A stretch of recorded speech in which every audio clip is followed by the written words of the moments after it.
Hey folks, welcome Azure Cosmos DB TV. I'm Mark Brown. How are y'all?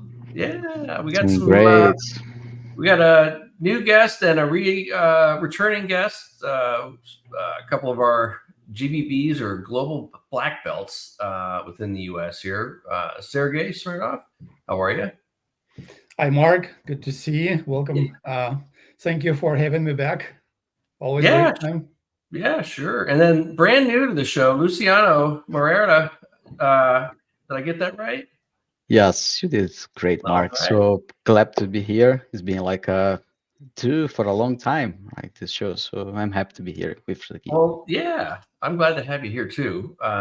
You guys are going to talk about a new solution accelerator. Well, I don't know how new it is. I guess we worked on this thing last year, I guess, but new to the audience here on using Cosmos DB to process medical claims. And this thing is pretty impressive. I love one of these. There's also another one as well for transaction processing.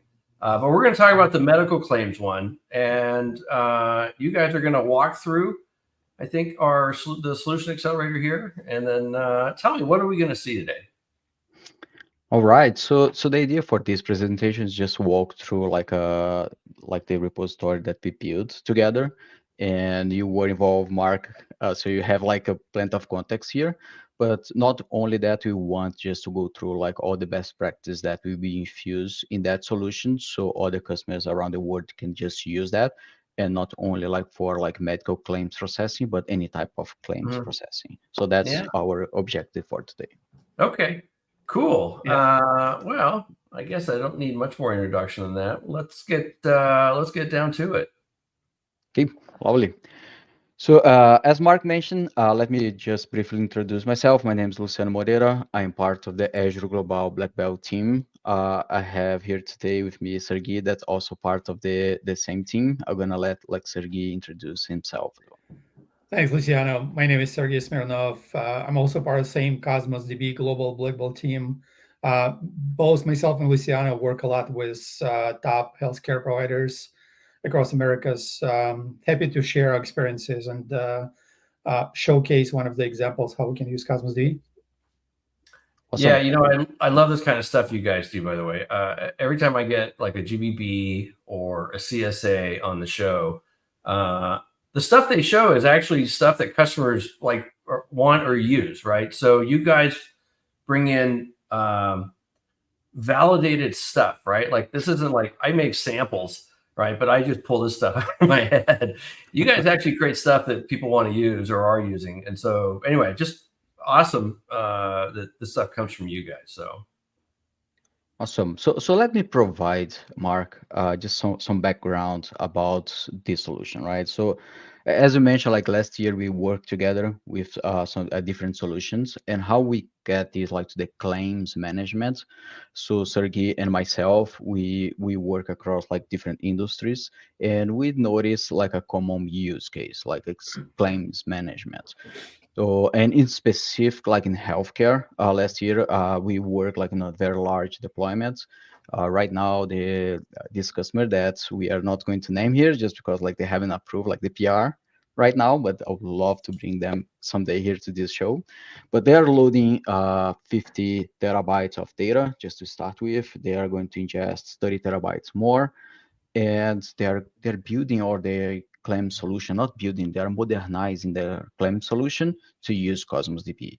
And the reason for that, like we know some of the characteristics that we have in Cosmos DB, the low latency, we have like flexible schema, we have like a fully managed platform.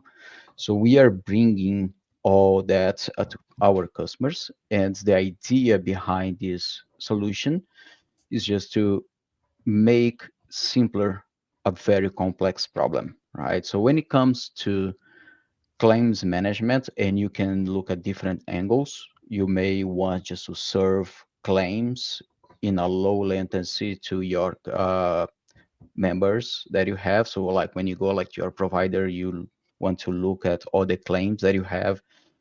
You want that to be extremely fast, and of course we want that to be like globally available. You don't want to go to your provider at some point you see like, hey, I cannot access my claims. So Cosmos DB has all the characteristics for that claims management, but it's not just for the healthcare industry that we can use that. Sergey also has worked across different industry as well, and he can shed some light as well. Yeah, thank you, Luciano. In fact, working across the industry is the same concept also applies, and the same benefits and same use case in principle. I work a lot with insurance providers outside of health sector, in financial sector, like the auto insurance, home insurance, or property and corporate insurance, and many of them follow the same principle and have the same challenges, because in insurance business you have to store and retain the historical data for a very long time. So Luciano mentioned 50 terabytes. This is actually conceptually going across industries. Insurance data in the transactional system need to be stored for 7 to 10 years, potentially longer depending on the use cases, and that bring the complexity to a data solution, because there is no single database which can scale to potentially several 100,000 requests per second at that volume of 100 terabytes or around near 100 terabytes. Yeah. The other use case, which is similar to this, is in retail, maybe on a simpler scale, on returns and refund exchanges, because technically the data flow process is very similar. You file the return or request for exchange or order return or claim for like damage order or something, and then there is a simple workflow process to record the interaction and eventually either ship you a replacement or give you a refund. Got it. Yeah. Okay. All right. So just moving on, like we use like a bunch of different technologies here. Of course, we use Cosmos DB, but you also have like container apps. You can host your solution like an AKS, Azure Container Apps. We also have some orchestration used like semantic kernel and Azure OpenAI. And of course, like we have like the layers to like just load the data and like have like a website, static website that you can use to interact with your data, right? So as we mentioned before, the idea here is just to have a very simplified experience when it comes to claims management. It can be like extremely complex, but we want to make sure that the solution that we put like in that repository is easily consumable, not only through like the healthcare vertical, but also like across different space, as we mentioned. So we try to simplify the design as much as possible, just but in a way that you still have like the basic primitives of the data modeling and partitioning that you want to put in Cosmos DB to make sure that your solution is going to scale and you can operate at a smaller scale or at the scale that we were just mentioning about like terabytes of data. So all the important stuff they need to know in terms of the design, data modeling, and speed and scale, all that stuff is there in examples, but not overly engineered, if you will, right? So you're not building production. You're not building a production system with this. You're showing it's an accelerator. You're trying to show people how to build, how to design. So yes, and at some point they can just use that as starting point and extend that and see like how they can design. And as I mentioned, like we put a lot of best practices in that repository. Right? Got it. So that's we want to go through and just walk those items. So basically, like when you go, and I'm gonna be like just switching back, like we have like the deployment that we did in Azure. We have like all those components, and you also have like some codes. So I'm gonna be like switch back and forth in the presentation. But when you go, we have like this specific repository here. That's our claims handling solution, where you can see the architecture diagram here and all the details to deploy that solution on your environment. So what we are doing here in terms of just deployment, as I mentioned, we have like Cosmos DB that is holding your data. We rely at first like on Synapse just to do the data loading through like pipelines here. We have your it's natural nowadays, like when you have like modern application that you have like those microservices. So we have basically like two services here. Like you have like the web API that we have like where you you can interact and just make calls to get like claims and make adjustments and get like all the interaction between your application and the backend. And we also have like the worker surfaces are the ones that are used to process those events. And we're gonna get like how we are interacted with like change feed processing in the backend. On top of that, as I mentioned, we have like a static web app that's just host like we have that in a storage account. And for large scale ingestion as well, you have event hubs and have like a publisher app that you can test the scale of your solution. Right? And last but not last, like we have the Azure OpenAI, where it's just doing some like interactions with the large language model here, just to get a sense of what you can start to build with Azure OpenAI. Okay. All right. This is cool. Right. So like how we deploy that. So like the first step, if we're getting like to the repository, you have instructions on what you need to do to deploy. And basically it boils down to, okay, I need a resource group where I can create my resources. And once you create your resource group, you're going to give a name.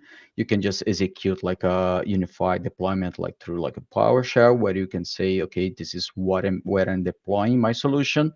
You can use an existing Azure OpenAI deployment that you have. You can deploy a new one, and you can decide, okay, do I want to use ACA? Do I want to use AKS to deploy my solution?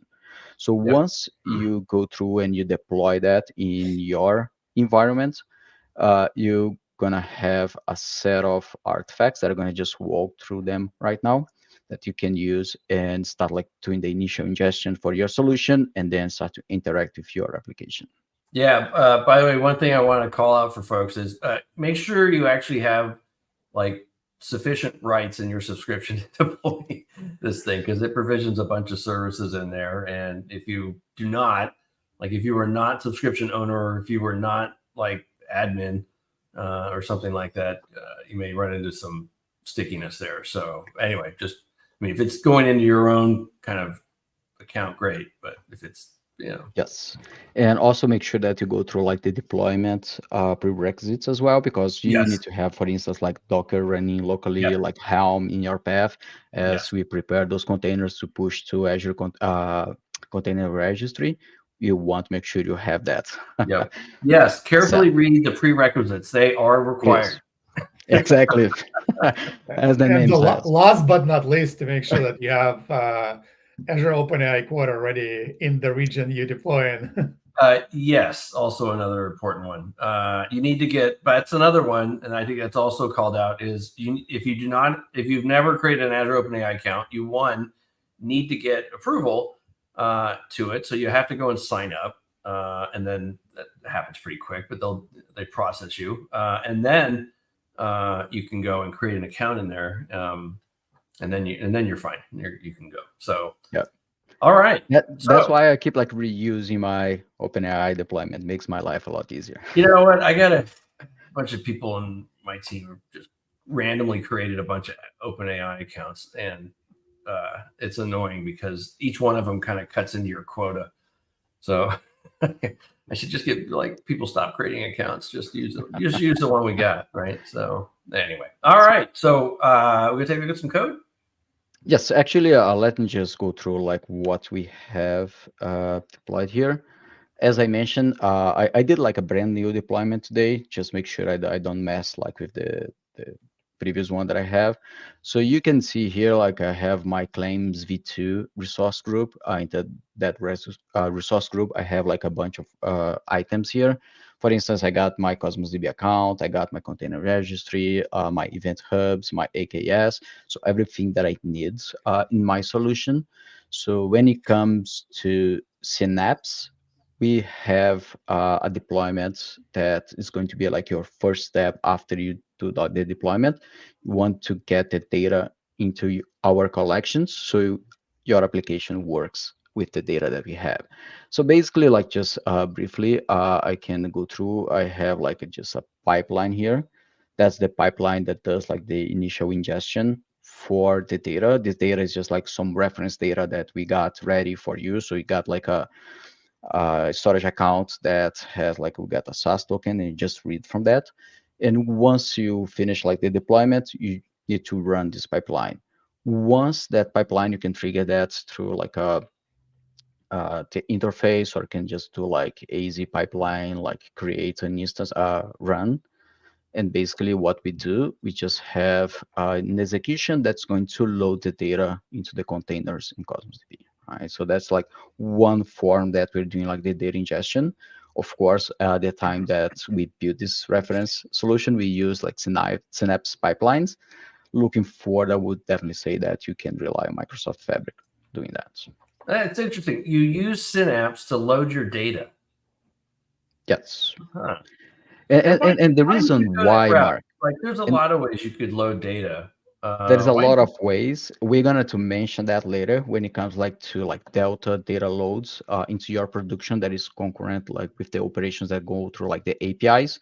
So what we see like customers, they have an existing claim solution. So at first, if they need to do like ingestion at scale, they can rely on pipeline. They can also rely on like a Spark engine and do like a huge data Mhm. load. This example that we have here use Synapse, but basically like we want to have like a first batch to ingest data, historical data, and in parallel, potentially what's going to have is just like that event hubs queue. It's going to receive like new events, and you keep going to keep running them in parallel. Okay, and Actually, later, there is some history behind why Synapse and why yeah, this flow process. When we start looking into how can we build um, accelerator, which is close to like reality, we were looking for sample data sets, and we found an example based on Cynthia generator, which is generating synthetic data for healthcare, specifically for that use case for claims providers and payers and members based on the industry approved attribute names. So we used a subset of the data pre-generated as an entry point, and it was all CSV files. So it was kind of like natural. Let's use CSV files for each domain and then process them, massage them into the and format of how the data should look like in Cosmos DB in JSON NoSQL. I see. So you basically did some ETL. I'm guessing these are all Spark jobs, basically. Is that, and that's how you were manipulating the data before you got it in? yeah, basically it's just a simple ingestion. If you go here and look at the pipeline, it's just like some data flow with like you get some cop Oh, activities I see. where you Yeah. have Okay. like your source and the destination, your sink, and just the mappings. It's Yeah. just the sequence, like we try to organize in that pipeline, just the sequence of events. So we build all the dependency across those entities and containers, just so we can load that data and also do Okay. any validations that we need here. All right. Cool.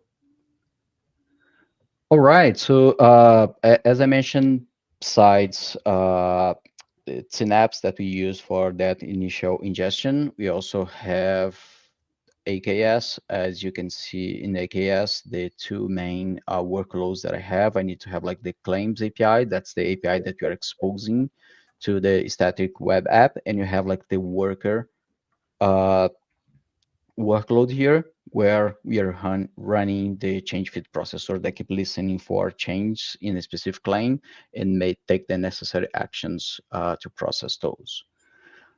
And of course, besides that, we have our Cosmos DB account. So this is our Cosmos DB accounts. As you can see, like I just narrowed down for the time frame where I run the first data ingestion here. You can see that I have like a set of uh, requests that reach Cosmos DB. You can see like increase in data. You can see that at that time I had like some requests that were throttle.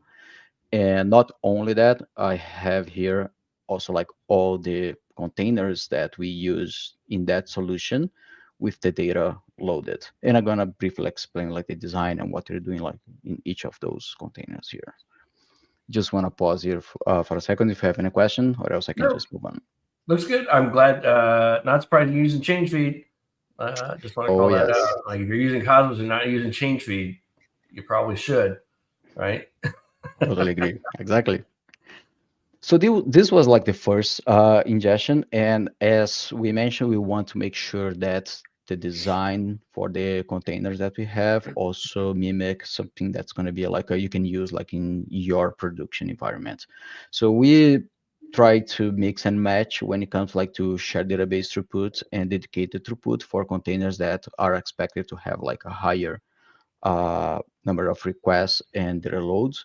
So basically, we have containers for the payer, for the member, for just a list of claim procedures that we have related to like any medical claim. We have a list of providers, and also we have who are the adjudicators. And the I'll say like the key container here is the claim container. But what you can see is that like we mix and match. So we have like for the containers that are expected to have like a lesser usage, we can use like a shared database throughput. And for the ones that we expect to have like a higher load, claim and member, we Yeah. have provisioned, Dedicated. yes, Yeah. provision like RU specific to that container. So like that keeps like your it allows you to scale and keep your spending with Cosmos DB under control. That's right. So that database there, you got here. If you go back to that thing, you got a database. You got 4 collections in that thing. You're at 1,000 RU. That's going to scale down to 100 RU when it's not used. So 400. It's basically going to cost you like $6 a month if it just sits there. If you forget about it, it's not going to break. It's not going to bankrupt you basically. Perfect. So Yes. yep. And when it comes like to the containers, as you can see, we have different partition keys to each one of those containers. And what is interesting here is we are always looking at a specific container that hosts different document types to share the same, of course, like partition key.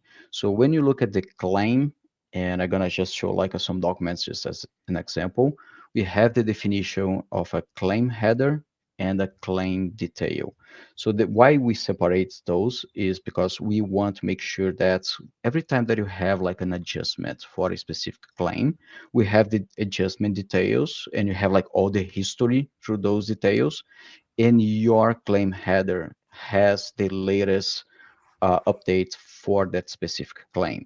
So when you have claim tends to be like if you go like to like regular claim solutions, you can have like very large documents. So the way that we are structuring here is like we are breaking down many interface for your application. You may not need like all the details, just a summary for like the list of claims that you have. So like, we break it down, and by sharing the same partition key, specific like claim ID, you can also have a transactional boundary in your claim. Yep. So every time that you are just updating, I need to update like the detail because I just had an adjustment, but I want to make sure that the header and the detail, they are part of the same transactional context. They share the claim ID. So all the design, that's like a very common pattern as well in Cosmos DB. We do this under the claims container, and the same you go like for the member. You have like the member attributes and the list like a specific claims for that member is the same. They share the same member ID, and we can use update those documents and set new documents under the same transactional context. Got it. Are you using like transactional batch then when you're doing updates? Perfect. Yeah. Exactly. So you have Okay. like the same transaction. And when you have like concurrent operations, because at scale, you're not going to have like a single queue just ingesting claims. You can have like multiple queues that are just receiving claims, and you can have like concurrent updates. We can also use that in like the E tag. So you can have like Yep. optimist concurrence there and just validate when just loading the data into your container. Like, okay, I'm making sure that I'm not like stepping the toes of different like queues, but I can continue to ingest at scale and use E tag just ensure like I'm not like messing up the header in the detail. Okay. Got it. Okay. I know that like, Sergey also has some examples across different industries when it comes like to like this pattern, right, Sergey? Like the separation header and like subset pattern. Yeah, we often see a subset and separation of header and the details in the financial industry around the asset management trade systems, where the single order usually can be broken down, and there's could be many different legs in the order in a complex real life scenarios where it's inefficient to pull all the data all the time, but you always maintain the order header with all the core details, and then the line items or subsets, suborders, um, in the same container, shared by same partition key as the main order ID, or even execution ID of a particular order. Could be more than one, and then usually use a secondary for any order to account or account to member lookups. Use secondary type index to do a quick lookup by ID and then pull by range of IDs from the order Got details. it. So if you're getting a header and then one or more kind of detail record, are you're not doing that as a query, or are you? Or are you doing like a point read and then a read many, or how are you getting? Yeah, first one is a point read and then read many for more than one. And then a read many. Okay, got it. Yeah, okay. But the idea is that the order header and the order details stay within the same container to keep the same ACID transaction boundary. Yeah, okay. Makes sense. Yeah, absolutely, right? That's best practice. Yes, and for like efficient access, right? If you are in the context for a member, as we were discussing, like in the member container, you have like all the member documents, like that describes, okay, what are the properties for that specific member, but also you have the reference for the claims from that member. So as you mentioned, like we can do like a quick query that's give me like all the claims or the recent claims for that member. And as you go through, you expose that, let's say like in a grid that you want to navigate. But if you want to get the details for that member, then you do like a point lookup and then you fetch all the history for that specific document, and that can be like a large document, but you don't need to do that for all the documents, right? So you get like a quick access through like the claim if you're just operating on top of like specific claim. But if you're operating through like the lens of a member or the lens of adjudicator, you also have the document there, so it give you quick access to the claim itself. Got it. Okay. Cool. It actually does make sense from the UI operation perspective, because often in the UI, when we see from the user perspective or even from some kind of administrator perspective, when we see the claims for a member, we usually see a claim, like all we care is the claim ID with a link and the total, like what is the impact. And then we only pull the details when we actually click on it to go to individual claim details. We never see all the details all the time in the UI. So it's inefficient to pull all the data in the UI in one request. Yeah, and that's the nice thing about Cosmos is, hey, you can create a document that's just for like really fast, efficient lookups, right? Like if you just need a total or whatever, right? And then you can update all that in a transaction anytime you want. So, right, you add new claim approved or whatever it is. The claim amount changed, great. You can add some detail. It could be a new document and an update to another document. Whatever you want, you can do, and make that all put transactional context around it. So exactly, cool stuff. So just a quick glimpse here. So if I go through, for instance, we were talking about like the claims. I can have a bunch of like claims here.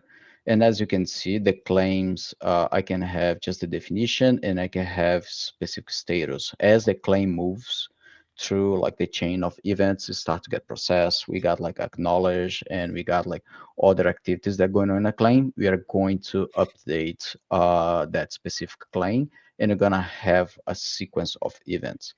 The same happened for like we have like adjudicators, where you have adjudicator that you have the information about one adjudicator and the claims that are assigned to a specific adjudicator, right? So just to illustrate this, so if I come here, execute that, I would say that, where is my result here? It's just the resolution is messing with me, so let me just move here a little bit. So when it comes to adjudicator, where you have like, I'm just getting all the claims assigned to a specific adjudicator, you can see that I have a document type that is the adjudicator himself with his information. And I also have under the same partition key, I have the documents type that is just like a claim that has like the status and the information about that claim, just the claim header. So as I mentioned, like if you're operating the context of a member, adjudicator, or just handling the claim itself, it's very fast access, as you have like multiple containers that has like this quick glimpse under the same like partition key. Yep. So let's take a look at the application that we keep saying about like static web app. So what do we have here? So this one, as you can see, we got that's deployment. This is like my website.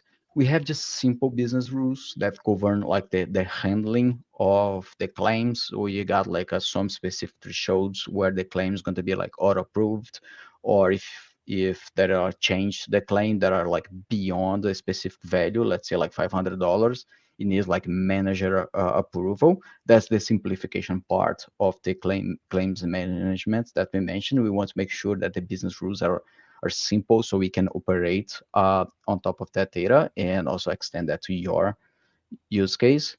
And here you're gonna have like the view from like the members. I can get like specific members. If I got like different approval totals, I can see the details of the member. I can see the claims that specific member has just under their perspective. I can see also like the coverage that we use to apply like the rules. So if you have like a coverage that has not expired, you got a new claim, so it can be processed. If not, it's just rejected automatically. So basically like the interface just to handle the members, the providers, and the payers we got here. And most important is the part that handles the adjudication process, right? As you can see, I have a bunch of claims here. And just for simplicity, we also have like the non-manager and the manager view under the same web app. Usually you will have like a specific view perspective for like one member of your company. But what we did here, just like to simplify, we got like both views under the same web app. Okay.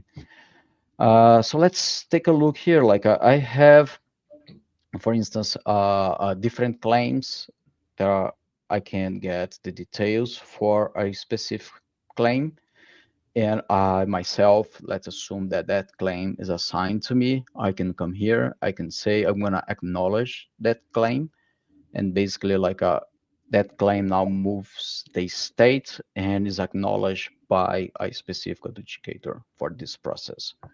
Once that claim is uh,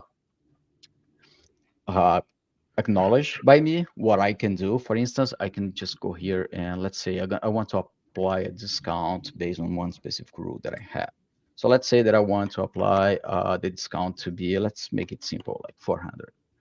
So I'm gonna apply that discount and I'm gonna propose that claim.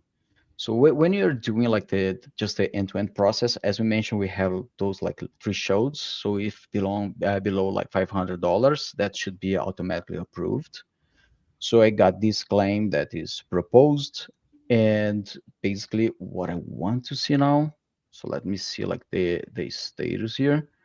Once I have that claim that was proposed by me with the discount. As you can see here, I got the original value.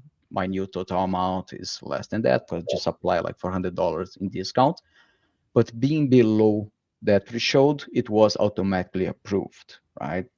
And if I click here just to view the history of what happened with that claim, and I'm gonna like just scroll down and I'm gonna do like a bottom up, what you can see like through the process as we ingested the data, you can see that first it was modified by Synapse. And once modified by Synapse, if I keep scrolling up, I'm gonna see that the process that we have with change feeds that we're gonna touch in a second goes through like this was automatically assigned to one of the adjudicators that we have in our system. Once it was automatically assigned, you can see that who did that was the change feeds going through the adjudication process. And you continue to see like the operation. So like I acknowledge the claim. You can see that once acknowledged, it was also modified by, oops, sorry, by the change feed here. Once it was acknowledged, when I make the change through the interface just to apply the discount, you can see that I have, okay, the HTTP trigger. I have an update on the claim adjudication process. And since it was below the approval thresholds, that was automatically approved. And I also have here who made that approval. It's just the part of the change feed process, right? So how we are handling those, the management of those claims, I'm gonna just click over here. We are relying on change feed to do that. So change feed, as you mentioned, like is very common. If you use Cosmos DB, most likely you are using the change feeds to like a event-driven computation, stream processing, or any data movements that you want to get like a document from Cosmos DB and move like to your storage account, or even like another Cosmos DB and use like the materialized view, for instance, in a different container. It's very common just to keep like a change feed processor just listening for change, getting those changes and propagate to any downstream consumer, right? In our scenario, so what we did with this solution is we have three different change feed processors that are just listening for those chains, and depending on what happened, it can just, okay, I just got like a new claim, I just gonna assign that claim to one adjudicator, or if I have an update from the claim detail, I need to update the header as well with the discount. So basically what we have, like just three different change feed processors that keep listening for those chains and apply the necessary action based on my business rules. So I want to pause here because that's very common to have like a different scenarios, and even that specific customer that I mentioned that has like very large claim solution that they're using right now, like 50 terabytes of data, they rely on something very similar to this. As we have like new adjustments for the claim, we want to make sure that we create like the view from like the patient perspective. So every time that I got a new claim ingested, we get those details, we make sure we go through like the new adjustment, we validate if that's the latest adjustment, if not, and as soon as we confirm that's the latest adjustment, it abide by the rules of the claim processing, then we go and update the member by adding a new document to the member container, the patient container that's organized by the patient member ID. So now I have like quick access from the member, and also like from the claim perspective, I go through like that process. This is all these changes. Is this just an append only log that you're doing? Yeah, so basically like the change feed, like you get like the sequence of events. So when it comes to the detail, we are just updating at like append Okay. only for the detail. But when it comes to the header, no, we are updating the header there. So you got the latest version, and that's we are using the transactional batch on the claim. Does it make Okay. sense? Two things. Header is always just the one version of the header with the latest information. The Yep. change claim details is append only for any interaction, because it also does give you that immutable log of all the changes for the audit, which is also very important. That's what I was getting at. Is you're treating that like a append only log basically, and that I guess For the is detail, yes. exactly why Sergey is. You need to know every mutation that happened to that thing, because someday you're going to get audited and they're going to want to see it. So Yeah. you better have it. So okay. I also want to comment. By the way, comment. classic change feed use case here, right? So Yeah. Oh yes. Yeah. We have very common implementation of very similar approach on the change feed in the retail and manufacturing for real-time inventory event streaming systems, where we use a change feed to process the different inventory events and then update the state of the inventory based on the events in that state container. Basically, classic CQRS with a change feed. And one of the example of Cosmos DB change feed specifically, because other database systems also have some kind of CDC implementation for event-driven stuff, is our change feed is per partition. The way we consume data is per source physical partition. So we can actually scale the downstream processing, because we definitely can see, if we do not apply the scaling mechanisms, we definitely can see that the downstream change feed can be a bottleneck in the downstream processing. And Cosmos DB allow us to scale change feed in parallel as we scale Cosmos DB source and targets. So you're running change feed instances, I'm guessing, as nodes or pods in AKS, right? Perfect. And then are you using change feed estimator to see how deep the queue is, and then using that with Kata to scale it up or out, I should say. Is that the pattern you're using when you're doing this? Not in this solution. We don't have the estimator in this solution, but that's a very common approach. So as Sergey was mentioning, like when you go here, and just give me 1 second. So if I go back like to the containers, as you can see, I will have like the claim list container where you have like remember I have like three different like change feed processors. As you can see, this is one of them. And as of now, I have like just a single partition and one consumer. So you can see that I have like, this is my partition. You can see the range that goes like from all the range that I have like from the possible hash values here. And you got like the continuation token where you stop processing. This, as you scale your solution, you potentially would need to have more change feed processors. So basically what you do, you have like the same ownership in terms of, okay, like this is the group of processors that I have, and you can start to scale your pods. So the example that I mentioned, like that specific customer where you have right now more than 1,600 physical partitions, you cannot handle all that volume with a single change feed processor. So what we are doing, why would you do that? But exactly. So what we're doing, like we're spinning like a bunch of microservices that have like the change feed process logic. I mean, I guess And you could do it with a single instance, but if you've got 1,600 partitions, my guess is you have quite a bit of data volume here. Right. and So, it's just the number of threads that will be processing, that's just huge. And at some point it can be just like just a thread switching, and the context will be like just huge. The time we're by the burning way, cycles there. one thing I want to call out for viewers here, when you're using change feed, you can only have one instance per physical partition. So you got to do some math here, but it doesn't make sense to have, 5 partitions and 10 instances of change feed. It will not process the data any faster. In fact, 5 of them will just sit there idle. So very important. You can scale out, obviously, and that's the whole point of our database, or a big point of it is the ability to scale out there. But change feed instances can only scale per partition, like Sergey mentioned there. So one trick was Azure Functions, like Azure Function change feed trigger, is you scale, it's automatically scaling function instances based on the number of source partitions. So if you start small and you need to scale your change feed for downstream, if you see a processing delay downstream, all you need to do is scale out your Cosmos DB source container to force partition split on the source side to basically split those hash ranges, and then function will automatically scale out. Then you can scale down your Cosmos DB RUs to bring back to whatever the number was. It's a little more complicated on the AKS side because you actually have to align, or you have to use Kata. That is correct. With Azure Functions, it's very simple.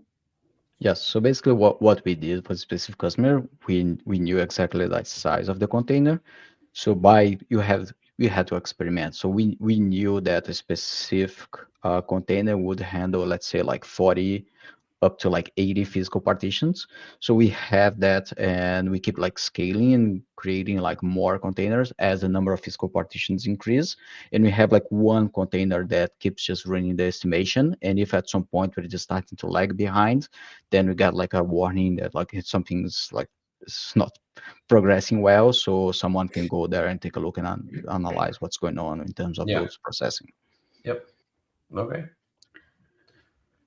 All right. So from I was going to debug that and just show a little bit of code. I don't know, like just from the timing, if I'm gonna have a lot of time to do this. But basically, what you have, and I'm just gonna collapse here for a second.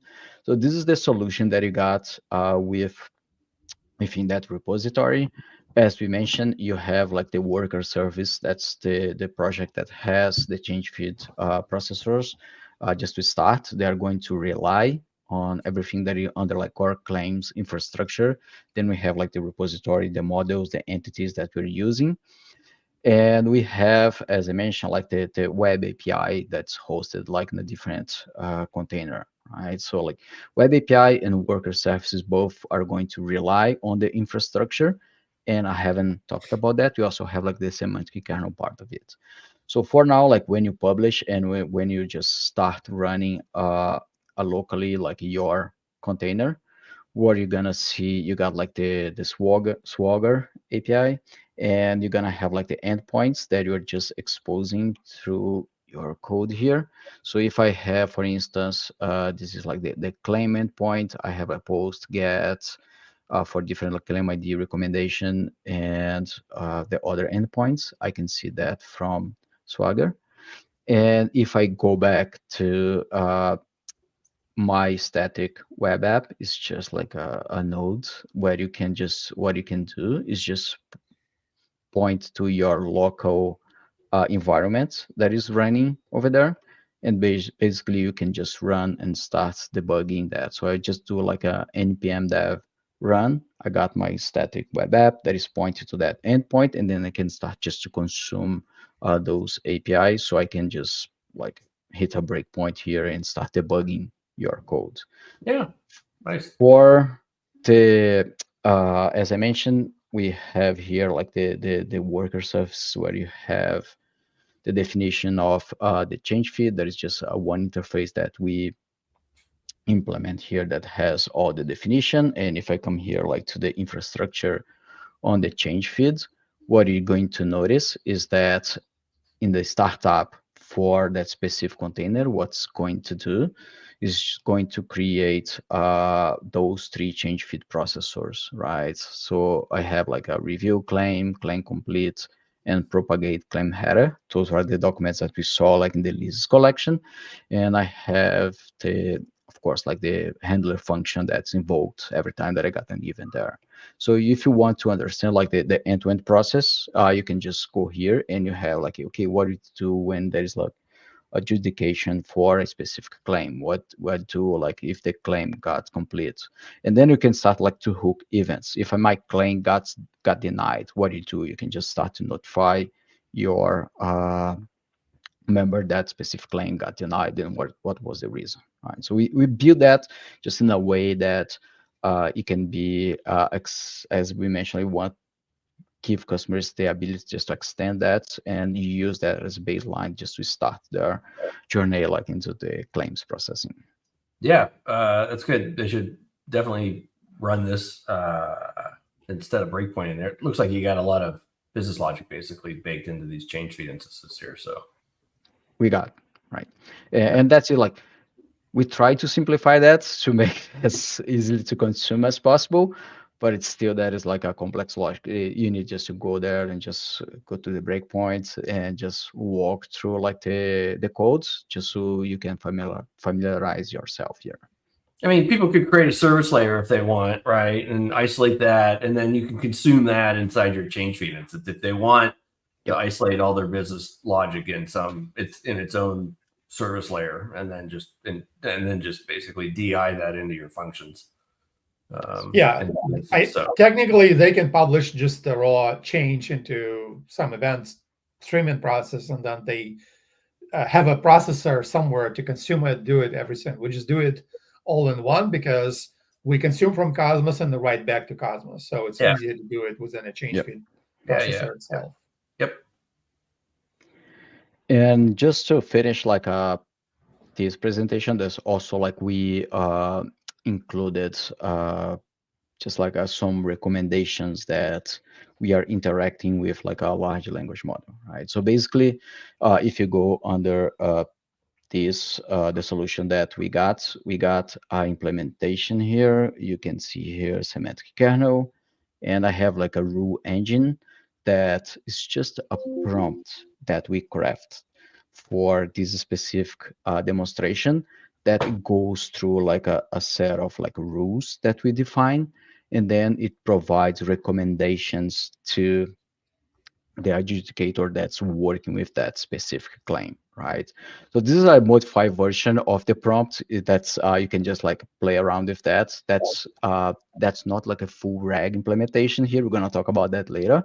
It's just like we have here a prompt definition where we say like you can see here like from semantic kernel, I'm just getting like a builder, just get like the Azure OpenAI completion service. That's my large language model. I'm building the kernel, and I'm adding just like one skill here that's just like a prompt.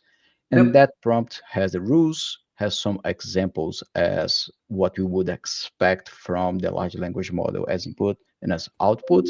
And as you can see here, by the definition of my plugin, I'm saying like I'm expecting as inputs the claim itself.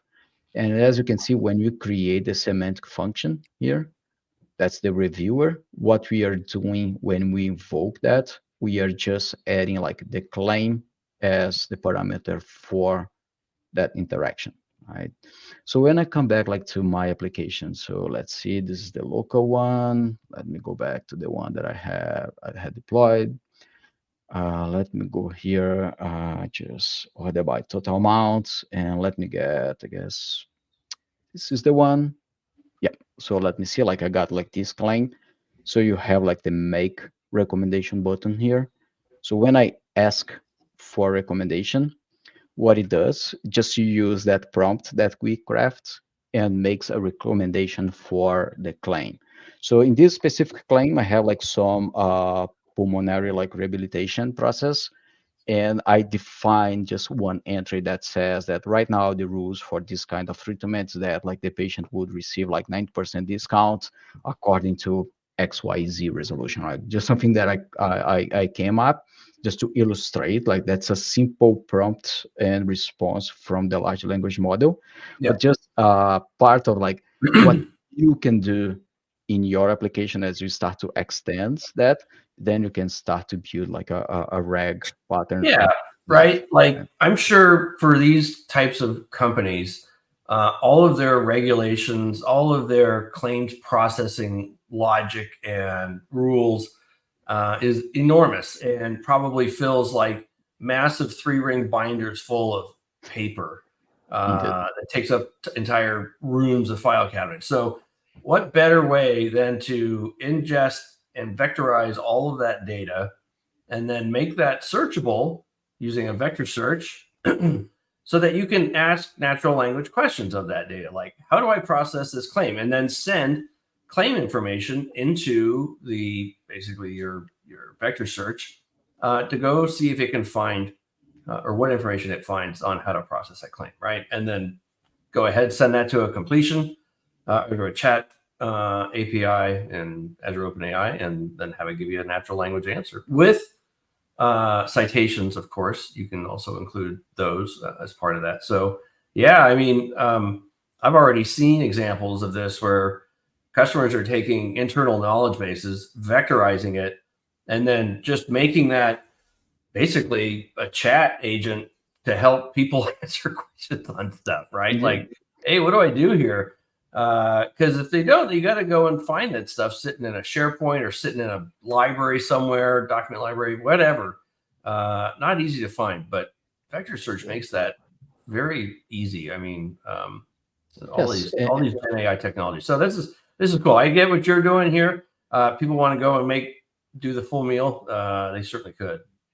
And that's one thing that we decided that we don't want to overcomplicate. We have presented together, right, Mark and Sergey as well, like on what solution that implement the RAG pattern. That we have a reference for like the Build Modern AI application where you can just go and have like the full blown solution. So at some point, if you want just to get like some code from that and integrate it like in our claims processing, that's what we would expect customers to do. Like we have a knowledge base, then you vectorize it, and then you use that as that's a classic. The solution accelerator he's showing here, folks, is the one I built with a partner, and that's exactly what I did. Is exactly what he's talking about, and how you would do this is just take and ingest or use the indexers and ingest and vectorize all that data, throw it in AI search for all of the rules and regulations and all that stuff. And then everything else you just saw, you put that in Cosmos NoSQL, right? That's where that belongs. Transactional, highly volatile data, use change feed, all that other stuff. So that's the perfect marriage, right? And this is what I tell customers when they say, hey, what should I use? I'm like, you maybe should use both if you need it, right? Like use AI search or cog search for what it was good for, which is doing full text indexing or just indexing lots and lots of data, right? And making that available to search. Use Cosmos what it's good for. Now they all are going to have vector indexing and search on it.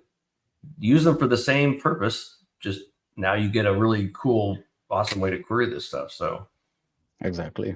yep. All right. Yeah. So just in order like to wrap up here, Yep. we also have just part of that solution. We also have like a publisher. So if you want just to see like things operating at scale, you can just run that publisher. You have like a one time, or you can just keep running that project that keeps like just ingesting a bunch of claims into your container. I'm not going to go through all of that. So basically what you would have here is just like you can start to ingest some data, and you can see like the scale. And at some point, like this is just like one simple example that I had like earlier today. I start to ingest like some claims. At some point, I start to see like some throttling. So okay, so I'm throttling. I need like more RUs. I just come here, increase the RUs, so you can see like the throttling just going down. And that's the beauty, right? Like we want a solution in the cloud that can meet your scale. So basically, like when you design that properly, choose your partition key, you just can keep like ingesting that data, historical data, or even doing like delta loads of your data. And you want to make sure that you can accommodate that workload, and not only that workload, but like the API that you are serving to your customers, right? Yeah. So briefly, I just want to like, I just skipped like this is like the kernel part that we were just mentioning. We have the skills, we have the plugins that you define, and then you can just execute this semantic kernel. And real life scenarios, we are not going to do like a single data loads ingestion upfront, and that's it, right? We need to make sure that we can accommodate not only like your application running, customers using that your container, but also like it's very common to have like delta loads of a bunch of documents under your collections. So I just briefly hand over to Sergey. Like this is some common examples that we can use, how we can manage that and ensure that your application skill can still operate. Thanks, Luciano. Usually there are two challenges with doing this at scale. First one is estimate and plan Cosmos DB scale in terms of throughput request units needed for large historical loads or any kind of spikes from Delta perspective. And also when you do have to do those Delta batch loads or historical loads, how to do this so the batch loads do not impact the latency of real-time claims events processing or read APIs once you are in production live, because you no longer have the luxury to like use everything and then let it throttle. In the Luciano examples, there was like one slide, if you maybe quickly jump back, where you try to do in the graph where you try to do a load and you actually had the spike in 429s in its Okay, throughput. so basically this one here, give me 1 second here. Yes, this one. So we actually see here that as Luciano was doing the load, like about like 200s, those are the DML operations, absurds. We actually see the spike in 429s of 2,000 requests per second or 3,000 requests. This is like per minute aggregations. Yeah. If you go back to slides real quick now, we can in Cosmos DB we're uniquely positioned because we have controls to govern the throughput per request, whether it's on a batch type or even request type, with two controls. One is throughput control in Spark and Java SDK directly, where you can define a threshold percentage of throughput to be used by a batch job to allow rest of the throughput available for real-time requests at any point in time. And that governor is per second again. So I can easily say if my batch job should only use 60% for daily to ensure that I have at any point in time to reserve 40% or more for at least 40% for real-time operations, I can do it. easily in the job, like as a job configuration in Spark, or through Java SDK control. The other way we can do it is priority-based execution. It's supported by all Cosmos DB SDKs, where you can define high and low priority at the request level in the SDK. So if we, for example, would be simulating this next time, we could change the batch load to have low priority while doing the real-time request in the UI as a high priority. And then whenever we run the batch load to consume 100% throughput and do some UIs, batch will be deprioritized, and then UIs will be still at lowest latency possible. Yep. I love that feature in Spark and Java SDK, throughput control, and the priority-based execution also great because that brings it to all the SDKs. So, yep.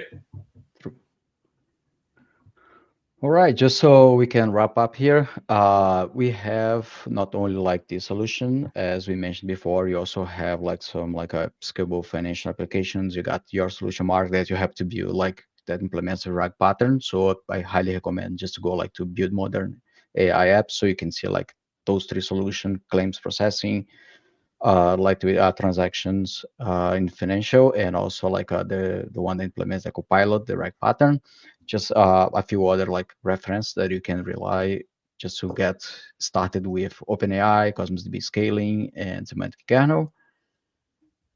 And it's also like just important to mention, now we have Fabric. So like we are bringing into Fabric like the integration to different sources of data.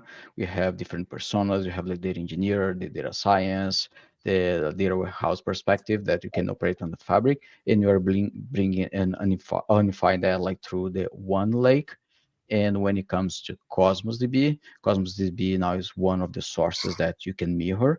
And now you can build similar to what we had previously with Synapse Link. We can build like your HTAP using Fabric. Right. So what you want to the position that we have here, like once you have like your source database, you can like just mirror your artifacts to Fabric, and basically we gonna have the replicator that reads from your source database, replicate that into Delta Parquet file format into your one lake, and now we can serve your analytical queries on top of Fabric with SQL endpoint or what do you have over there, like Spark, for instance, and your transaction application continue to operate on your. Yep, that's preview now. We just announced that 2 weeks ago at Fabric Conference. Exactly. So very excited about that. Yeah, you're gonna have to update your architecture diagram now and put all. Oh, for sure.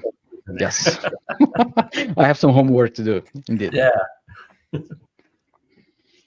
And yes, of course, we have like different sources here, and that's all. We want to give like a lap around the claims management, just to walk through like some of the insights, how we designed that, and how it was built, so you can extend that. So I hope you find that useful.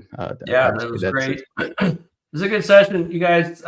It's a great solution as well. You guys did. I really do like it, and I do appreciate it, and I think our customers do as well. I'll put the link up there. This will take you to the GitHub repo where you can go ahead and clone or fork that, and then just basically just open up a terminal, type in the PowerShell script in there, and you can deploy this thing. You can deploy it very simply if you want to. I think you just need a resource group name and a location and name.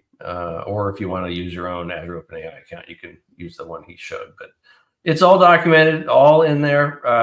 So definitely, folks, go check that out and play around with it. And, if you got questions, you can ask questions on their GitHub repo even. Exactly. So, and it's open source. So if you want to make changes to it, please do. Exactly. If you want to implement like some of the things that I just mentioned, or just extend that, just let us know. Like just push a PR and we'll gladly do that. Exactly. So, all right, Sergey, Luciano, great having you guys on, and thank you for coming and sharing all the great work here. Thank you, Mark. Thanks for having us. That's it, folks. Thank you so much for joining us, and we'll see you next time. So well.